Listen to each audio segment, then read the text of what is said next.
भाजप आणि शिंदेची शिवसेना या महायुतीतल्या दोन प्रमुख पक्षांचा मुंबई महापालिकेसाठीचा जागा वाटपाचा फॉर्म्युला फायनल झाल्याचं सांगण्यात येत आहे।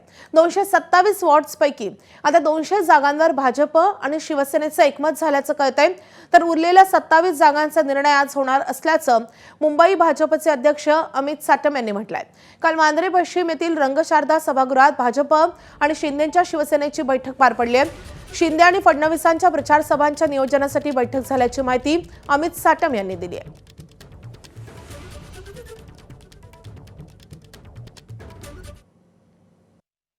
जागा वाटपाच्या संदर्भामध्ये कोणताही तिढा नाही। 227 जागा या आमच्या ठरलेल्या आहेत। महायुती 227 जागांवरती लढणार आहे।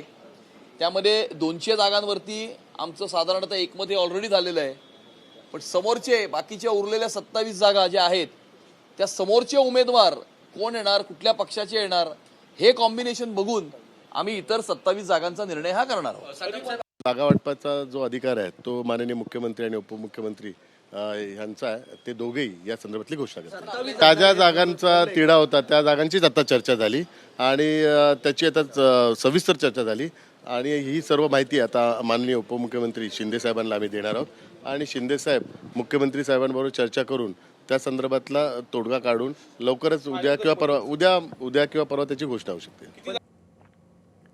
आता बातमी ठाण्यामधून। ठाण्यात महायुतीच्या जागा वाटपाचं घोडं कमालीचं अडल्याचं चित्र दिसतंय। ठाण्यात भाजपनं शिवसेनेला आता एका दिवसाची डेडलाईन दिल्याची माहिती समोर येते। आज शिवसेनेनं बैठकीचं आमंत्रण दिलं नाही, तर भाजप स्वबळावर लढण्यासाठी उमेदवारांना सांगेल अशी माहिती आता समोर येते। काल रात्री उशिरा भाजप प्रदेशाध्यक्ष रवींद्र चव्हाण आणि उपमुख्यमंत्री एकनाथ शिंदे यांच्यात तिसरी बैठक पार पडली आहे। बैठकांचा सिलसिला सुरू आहे, मात्र अजूनही अंतिम जागा वाटप झालेलं नाहीये। 19 तारखेनंतर शिवसेनेकडून चर्चेसाठी कोणताही प्रस्ताव आलेला नाहीये आणि त्यामुळे वरिष्ठ नेत्यांची मुंबई ठाण्यात बैठका घेऊन युती करायचं म्हटलं असलं तरी स्थानिक नेत्यांची अजूनही बैठक होत नाहीये। शिंदे आणि चव्हाणांच्या बैठकीत जागा वाटपाचा फॉर्म्युल्यावर चर्चा झाल्याची माहिती आहे। माझाला मिळालेल्या माहितीनुसार ठाण्यात मोठा भाऊ म्हणून शिंदेची शिवसेना 87 ते 92 जागा लढेल, तर लहान भाऊ म्हणून भाजप 35 ते 40 जागा लढण्याचा अंदाज आहे। काही जागांवर उमेदवारांची अदलाबदलीही शक्य आहे अशी माहिती कळते।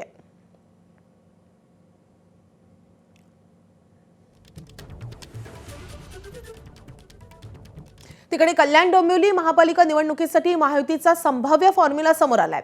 कल्याण डोंबिवलीमधल्या 120 जागांपैकी शिवसेना जवळपास 60 ते 65 जागा, तर भाजप 55 ते 60 जागांवर लढणार आहे। कल्याण डोंबिवलीमध्ये भाजप आणि शिवसेनेची ताकद समसमान आहे। भाजप प्रदेशाध्यक्ष रवींद्र चव्हाण यांच्यासाठी ही निवडणूक अतिशय प्रतिष्ठेची मानली जाते। मागील काही दिवसात भाजपात झालेल्या मोठ्या पक्षप्रवेशाचा फायदा महायुतीला होताना दिसेल। सोबतच शिंदेचे काही माजी नगरसेवक देखील भाजपनं आपल्या गळ्याला लावले होते। अशात भाजपकडून समसमान जागा वाटप व्हावं अशी मागणी समोर येते। 2017 सालचे निकाल पाहिले तर भाजप 42, शिवसेना 52, काँग्रेस 4, राष्ट्रवादी 2, मनसे 9, इतर पक्ष 2 तर अपक्ष 9 निवडून आलेले होते।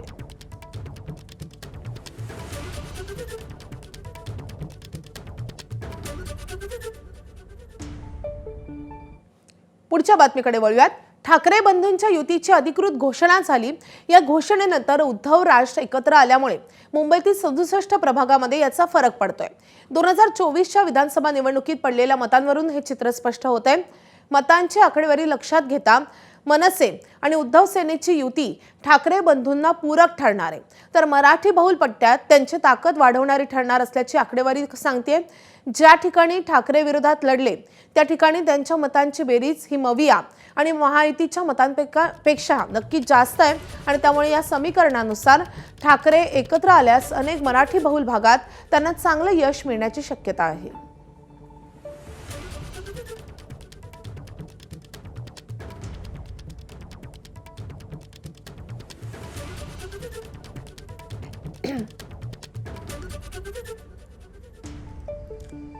तर ठाकरे बंधूंना एकत्र आल्यानं 67 प्रभागामध्ये फायदा होऊ शकतो। आता पुण्यामधून एक मोठी बातमी येते। पुण्यामध्ये दोन्ही राष्ट्रवादींची युती फिसकटल्याची माहिती सूत्रांनी दिली आहे। चिन्हावरून दोन्ही पक्षांमध्ये वाद आहे। घड्याळ चिन्हावर सर्व उमेदवारांनी निवडणूक लढवावी असा अजित पवारांच्या राष्ट्रवादीचा आग्रह आहे. मात्र तुतारी चिन्हावर निवडणूक लढण्यावर शरद पवारांची राष्ट्रवादी ठाम असल्याची माहिती सूत्रांनी दिली आहे. या पार्श्वभूमीवर पवारांची राष्ट्रवादी पुण्यात महाविकास आघाडी म्हणून निवडणूक लढवण्याची शक्यता आहे. पुण्यातील शांताई हॉटेलमध्ये आज महाविकास आघाडीची एक महत्त्वाची बैठक पार पडते. या बैठकीला मनसेचे नेते उपस्थित राहणार आहेत आणि त्यामुळे पुण्यात मनसे सुद्धा महाविकास आघाडीसोबत जाणार का अशा चर्चा आता सुरू झाल्या आहेत.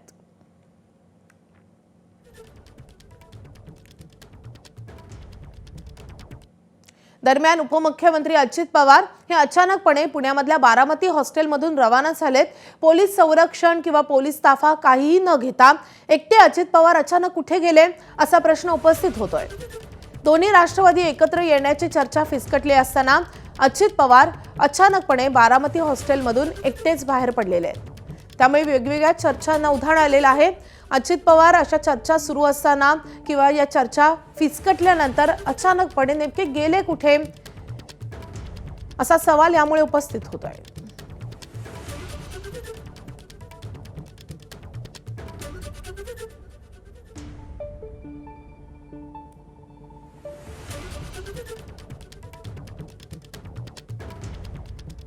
तर पुण्यामध्ये गेले काही दिवस दोन्ही राष्ट्रवादी एकत्र येणार अशी चर्चा जोर धरू लागली होती.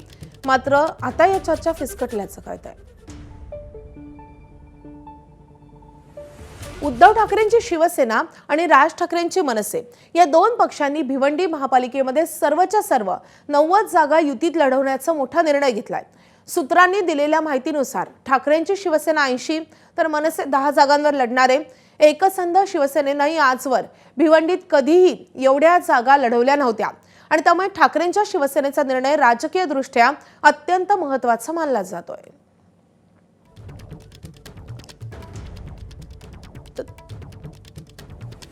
नाही, जागेंचा तिढा तुम्ही सांगत असाल, पण आमच्याकडे सुटसुटीत झालेला आहे. आम्ही त्यांना सांगितलं की बाबा तुम्हाला 10 जागा लढायच्या आहेत, कुठल्याही सांगा तुम्ही, आम्ही द्यायला तयार आहोत आणि ते आम्ही दिले आहेत त्यांना. 2006 ते 2026 ही एवढी वर्ष पब्लिकची इच्छा होती की राज ठाकरे उद्धव ठाकरेंनी एकत्र यावं, पण काही दुर्दैवी घटनांमुळे ते होत नव्हतं. पण आज ते झालेलं आहे. तिकडे अमरावतीमध्ये शिवसेना आणि भाजपच्या युतीचा फैसला आज होणार आहे. भाजप शिवसेना शिंदे गटाला 20 ते 25 जागेचा प्रस्ताव दिलेला आहे. मात्र भाजप तेवढ्या जागा द्यायला तयार नाहीये. तर शिवसेना शिंदे गटाचा हा प्रस्ताव भाजपला मान्य नसल्याचं कळतंय. आज भाजप या संदर्भात काय निर्णय घेईल याकडे लक्ष असेल. आज मुख्यमंत्री फडणवीस अमरावतीत असल्यानं युती संदर्भात शिक्कामोर्तब होऊ शकतो, चर्चा होऊ शकते.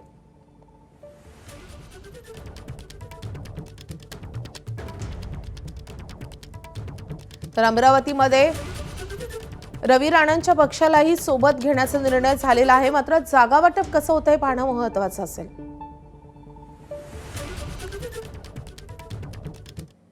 संभाजीनगरमध्ये महानगरपालिका निवडणूक अर्ज भरून हवा असल्यास 1 लाख रुपये मोजावे लागतात. 1 लाख द्या आणि आम्ही अर्ज भरून देऊ असे अनेक वकिलांचे घरासमोर बोर्ड लागलेत. पालिका निवडणूक लढवण्यासाठी 21 पानांचा अर्ज भरावा लागतोय.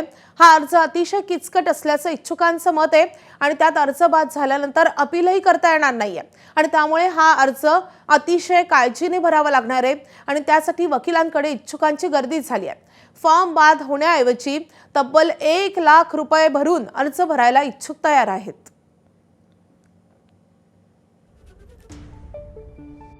अनेक ठिकाणी तुम्हाला अशा प्रकारचे बोर्ड पाहायला मिळतील. मनपा निवडणूक 2016 उमेदवारी अर्ज भरण्याची फीस रुपये 1 लाख आणि त्यावरनं स्पष्ट होत असेल की हा अर्ज नेमका कसा आहे आणि तो किचकट किती आहे. रोज किती अर्ज तुम्ही या ठिकाणी भरता आणि किचकट आहे का हा सगळा अर्ज? हा म्हणजे 19 पानांचा अर्ज आहे हा. पूर्ण किचकट आहे. पूर्ण डिस्क्रिप्शन द्यावं लागतं, जंगम मालमत्तेचं, स्थावर मालमत्तेचं, गाड्या आणि इतर सर्व वैयक्तिक माहिती.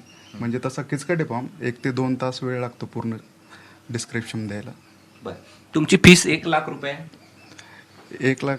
हा, भरतात लोक भरतात ना. बर, किती फॉर्म भरता तुम्ही रोज जवळपास म्हणजे फॉर्म सुरू झाल्यापासून आतापर्यंत डेली 7-8 फॉर्म भरतो. 7-8 फॉर्म भरता. हां. बरं, आणि काय किचकट गोष्ट आहे त्यातली सर्वात किचकट गोष्ट अशी आहे की जे स्थावर मालमत्ता आहेत त्यांचे रेकॉर्ड नसतात, ते पूर्ण रेकॉर्ड डिटेल्स टाकणं, त्यानंतर जे जंगल मालमत्ता असतात त्याचं व्हॅल्युएशन काढणं, ह्या थोड्या किचकट गोष्टी आहेत. कॅमेरामन संतोषसह मी कृष्णा केंडे, ABP माझा, छत्रपती संभाजीनगर. निर्णय हा होऊन जाणार आहे, तरी आपण या ठिकाणी समसमान जागा वाटप आम्ही या ठिकाणी मागितलेलं आहे. निश्चित 2 पावलं ते मागं जाताल, 2 पावलं आम्ही मागं जातो. आम्ही या ठिकाणी त्यांना 32 जागेचा आम्ही त्या ठिकाणी प्रस्ताव दिलेला आहे. निश्चित काही प्रमाणावर आमच्या जागा कमी, ज्या ठिकाणी त्यांचे उमेदवार तुल्यबळ असेल तर त्यांना त्या ठिकाणी आम्ही जागा देऊता. आमचे उमेदवार जर का तुल्यबळ असतात तर त्या ठिकाणी आम्ही जागा जास्त घेऊता. अशा पद्धतीचा या ठिकाणी आम्ही चर्चाने आज या ठिकाणी युतीच्या माध्यमातून युती घोषित करूत आम्ही. तर महानगरपालिकांसाठी उमेदवारी अर्ज भरण्यासाठी सुरुवात झाली असून इच्छुकांची गर्दीही वाढली आहे.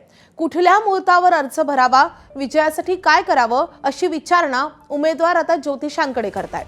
कुठल्या दिवशी अर्ज भरावा, कुठल्या दिवशी नको, कुठला दिवस उत्तम आणि कुठला दिवस अशुभ असं उमेदवार ज्योतिषांना विचारतायत. संभाजीनगर महानगरपालिकेसाठी अर्ज भरण्यासाठी उमेदवारांकडून मुहूर्ताची शोधाशोध सुरू आहे. अनेक लोक अर्ज दाखल करताना मुहूर्त बघतात आणि आपल्या मुहूर्ताला शुभ कुठला दिवस आहे, वेळ कुठली आहे, त्या दिवशी अर्ज भरतात. तर आता या 29 महानगरपालिकाच्या निवडणुका होऊ घातल्यात. ते मुहूर्त बघण्यासाठी लोक गुरुजींकडे गर्दी करतात. काय काय त्यांचे प्रश्न आहेत आणि कुठले मुहूर्त आहेत हे आपण जाणून घेणार आहोत. दिवसातनं किती लोक तुमच्याकडे मुहूर्त पाहण्यासाठी येतात? 4 ते 5 प्रत्यक्ष येतात. काही फोनवर देखील विचारतात. काही जणांना येणं शक्य नसतं. काही सामाजिक देखील त्यांच्यावर काही बंधनं असतात. त्यामुळे काही लोक फोनवर देखील मुहूर्त घेतात आणि त्यानुसार आम्ही त्यांना मुहूर्त देत असतो. बरं, अवघे काही दिवस शिल्लक राहिलेत, त्यात कुठल्या मुहूर्त कसे आहेत आणि कुठल्या तसे बघितले तर 23 तारखेपासून आपलं फॉर्म भरायचं शासनाकडून आहे, तर त्यानुसार काही मुहूर्त होते. 27 तारखेला मुहूर्त नाही आहे, त्या दिवशी शुभ काही मुहूर्त नसल्या कारणाने त्या दिवशी 27 तारीख वर्ज आहे. 28 तारखेला मात्र जास्त प्रमाणात अर्ज भरण्यात येणार आहेत. वृषभ, मिथुन, कर्क, कन्या, तूळ, वृश्चिक, मकर, कुंभ आणि मीन या राशीचे उमेदवार 28 तारखेला फॉर्म भरतील. 29 तारखेला मेष, वृषभ, मिथुन, कर्क, सिंह, तूळ, धनु आणि कुंभ या राशीचे उमेदवार फॉर्म भरतील. बरं, काय काय मागणी असते उमेदवारांची, की काय प्रश्न आहेत त्यांचे? असं मुहूर्त त्यांना हवं असतं की जेणेकरून त्यांचं मनोबल वाढणारं मुहूर्त हवं असतं. त्याचबरोबर या मुहूर्त पाहताना चंद्रबळ, शुक्रबळ, गुरुबळ या सर्व गोष्टींचा सारासार विचार केला जातो. प्रत्येक उमेदवाराची कुंडली पाहिली जाते आणि त्यानुसार त्यांना हे मुहूर्त दिलं जातं. 30 आणि 27 हे 2 दिवस अर्ज भरण्याचे आहेत, मात्र तरी देखील ते कसे मुहूर्तानुसार अशुभ आहेत हे देखील त्यांनी सांगितलं. कॅमेरामन धनंजय दारुंटेसह मी कृष्णा केंडे, ABP माझा, छत्रपती संभाजीनगर.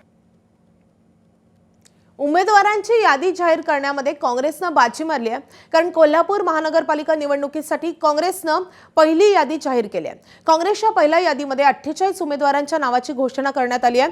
यामध्ये राजेश लाटकर यांच्यासह अनेक दिग्गज माजी नगरसेवकांच्या नावाचा यादीमध्ये समावेश आहे. तर ठाकरेंच्या शिवसेनेत ज्या जागांबाबत चर्चा सुरू आहे त्या जागांचा पहिल्या यादीत समावेश नाहीये.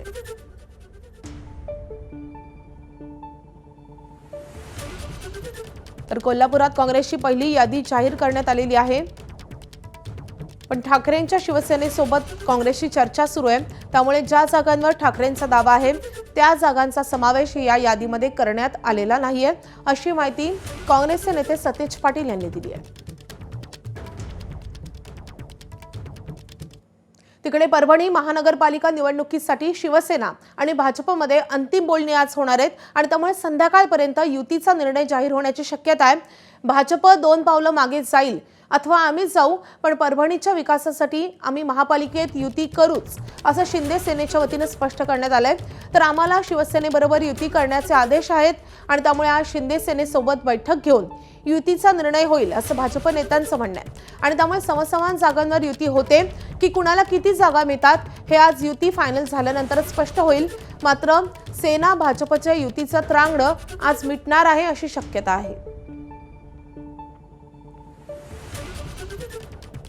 आजच सगळा निर्णय हा होऊन जाणार आहे.